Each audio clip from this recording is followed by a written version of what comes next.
Vous le savez, la transformation numérique est en plein essor et d'ici 2030, le réseau cuivre s'arrête pour tous les opérateurs, y compris Orange. 87%, c'est le taux de couverture fibre en France et déjà plus de 38 millions de logements et de locaux raccordables à la fibre FTTH. Franck, avant de commencer, je mets tout de suite les pieds dans le plat. Les établissements publics et de santé ont besoin de savoir. Avec la fermeture du réseau cuivre, basé sur les lots annuels de communes, soit dit en passant de plus en plus important, est-ce que la fibre est obligatoire en 2024 ? Alors avec les 3 premiers lots de communes déjà annoncés, c'est près de 10% du territoire qui est concerné dans l'Hexagone et en Outre-mer, et ça va s'accélérer. Donc par conséquent, oui, il faut anticiper la transformation sur fibre optique ou sur des supports alternatifs, réseau mobile, réseau satellitaire, selon vos usages, selon la localisation de vos sites. Pour découvrir le calendrier de fermeture et les communes concernées, vous pouvez consulter le site du cuivre très haut débit d'Orange Business. Vous retrouverez le lien dans les commentaires de la vidéo sur notre chaîne Orange Business. C'est super, je suis informée de la date et de la commune, mais après, en quoi cela impacte le fonctionnement quotidien des services publics ? J'entends par là les services d'urgence, d'eau, d'assainissement, d'énergie, de transport public, de santé. Alors, contrairement à ce que l'on pense, Samia, le réseau cuivre est encore très largement utilisé par les établissements publics, ce qui n'est plus le cas de la majorité des citoyens, et c'est le grand paradoxe. Il est grand temps de faire évoluer ça. L'arrêt du réseau cuivre, donc, ça impacte l'ensemble des services sur support cuivre, donc la voie RTC, le réseau téléphonique commuté, les lignes analogiques, les accès numéris, la voie sur IP sur support ADSL, SDSL, les services de connectivité data, donc les accès Internet et VPN sur support ADSL, SDSL, mais aussi tous les usages spéciaux que les collectivités ont développés sur les lignes analogiques. Je pense en particulier au fax, à la monétique, aux téléalarmes, les lignes ascenseurs, la télésurveillance de locaux, les usages industriels et aussi usages critiques, les lignes de secours dans les établissements recevant du public. Alors justement, tu comprends qu'en tant que citoyenne, la joignabilité de ces services est essentielle. D'ailleurs, la réglementation impose de maintenir des lignes de secours et pour cela, elle donne un cadre aux ERP. Malgré tout, nous rencontrons encore des clients qui nous disent « Vous arrêtez les lignes analogiques, mais qu'est-ce que je fais ?» Alors, peut-être que tout n'est pas si clair, Franck. Est-ce que tu peux clarifier le sujet, s'il te plaît ? Oui, Samia. Alors là, on parle des ERP, les établissements recevant du public, donc par exemple des mairies, des salles communales, agences bancaires, boutiques. Les ERP disposent historiquement d'une ligne téléphonique analogique, souvent reliée à un terminal spécifique pour joindre les secours en cas de problème. Ne vous inquiétez pas, la réglementation a évolué. On parle de l'article MS 70 du règlement de sécurité. Donc cet article a évolué le 20 septembre 2023 pour prendre en compte à la fois les évolutions de la technologie, voix sur IP, solutions sur réseau mobile et les évolutions de réseau avec la fin du RTC et le démantèlement du réseau cuivre. Donc ce qu'il faut retenir, c'est que les solutions de voix sur IP fixe déjà autorisées depuis 2017 sont compatibles quelle que soit la catégorie et le type de RP. Et les solutions sur réseau mobile, qui étaient autorisées depuis 2012 pour les ERP de 5e catégorie, c'est-à-dire les plus petits, sont largement étendues à d'autres ERP. Exit la ligne fixe. Pour bien comprendre, il s'agit d'une réponse aux attentes de petites structures, par exemple des salles communales, qui ne souhaitent pas déployer un accès fibre pour un usage somme toute limité. Alors du coup, Franck, je m'interroge. Si j'appelle vers un numéro d'urgence, est-ce qu'il aboutira ? Alors oui, je te rassure, il y a plus de 70 millions d'appels vers les services d'urgence par an émis vers les centres de réception des communications d'urgence. L'essentiel des appels d'urgence est dirigé vers le 17, ainsi que vers le 15, le 115 et le 18. Or, les services d'urgence sont très majoritairement raccordés sur le réseau téléphonique commuté, dont le décommissionnement est d'ores et déjà planifié. Il convient par conséquent d'engager une démarche volontariste d'évolution vers l'IP des accès téléphoniques des services d'urgence. Orange Business a des offres de services de transformation IP adaptées et dédiées aux services d'urgence en cohérent avec les 2 programmes nationaux existants. Le SI SAMU piloté par l'Agence du numérique en santé sur le périmètre des SAMU et Nexis Secourir piloté par l'Agence du numérique et de la sécurité civile sur le périmètre des SDIS. Alors finalement, quels sont tes conseils pour réussir sa transformation et en même temps répondre aux préoccupations majeures de l'administration et de ses citoyens ? Alors Samia, je dirais qu'il y a 3 grandes étapes pour réussir la transformation.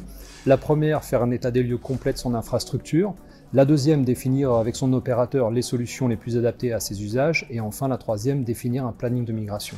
Alors d'abord, faire un état des lieux complet de son infrastructure. Il faut connaître son infrastructure, c'est primordial. On commence par recenser l'ensemble des accès cuivre. Est-ce que ces accès sont utilisés ou non? Quels sont les usages associés? Est-ce que c'est de la voix, de la connectivité? Quels sont les équipements raccordés? Est-ce que ce sont des usages spéciaux? On en a parlé. Sachez qu'Orange peut vous accompagner avec des prestations d'inventaire cuivre pour avoir un relevé complet de votre parc, ou des prestations de relevé sur site avec le déplacement d'un technicien sur site client pour effectuer un relevé visuel des installations.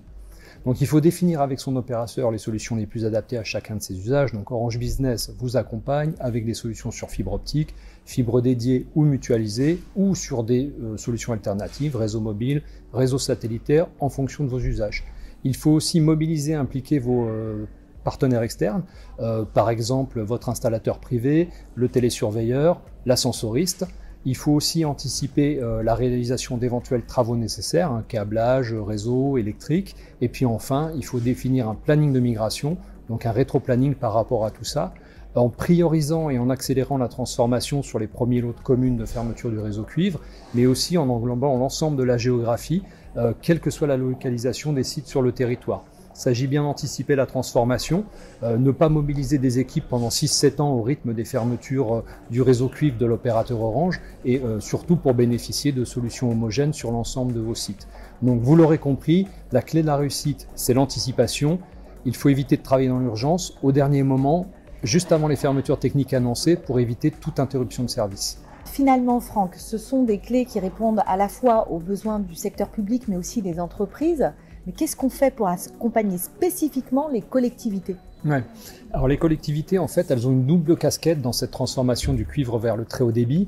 Elles doivent gérer leur propre transformation comme n'importe quelle autre entreprise, mais elles jouent aussi un rôle essentiel de relais de l'information vers leurs administrés et vers le tissu économique local. C'est très important. La première chose qu'un administré va faire si on lui dit le cuivre s'arrête, il faut passer à la fibre, c'est bien souvent de se retourner vers la mairie. Alors si j'avais 3 conseils à donner aux collectivités, je dirais localement, vous pouvez vous rapprocher des équipes de la direction des collectivités locales d'Orange qui sont vos interlocuteurs dédiés, et bien sûr vos interlocuteurs commerciaux habituels sont là pour vous accompagner, vous présenter les solutions de remplacement et organiser avec vous la migration. Par ailleurs, la Fédération française des télécoms, la FFT, porte la communication neutre et sectorielle pour tous les opérateurs commerciaux et met à disposition sur son site des ressources de type plaquettes, infographies, courrier de type que les collectivités peuvent réutiliser, par exemple dans le bulletin municipal ou sur le site internet de la mairie. Enfin, vous pouvez également consulter le site du gouvernement, le très haut débit pour tous, qui propose des pages dédiées aux administrations, collectivités et aux élus locaux. Vous retrouverez le lien dans les commentaires de la vidéo sur notre chaîne Orange Business.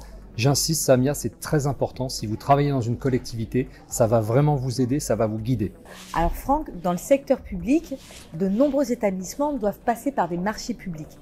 Est-ce qu'il faut prévoir des clauses spécifiques pour ces évolutions technologiques?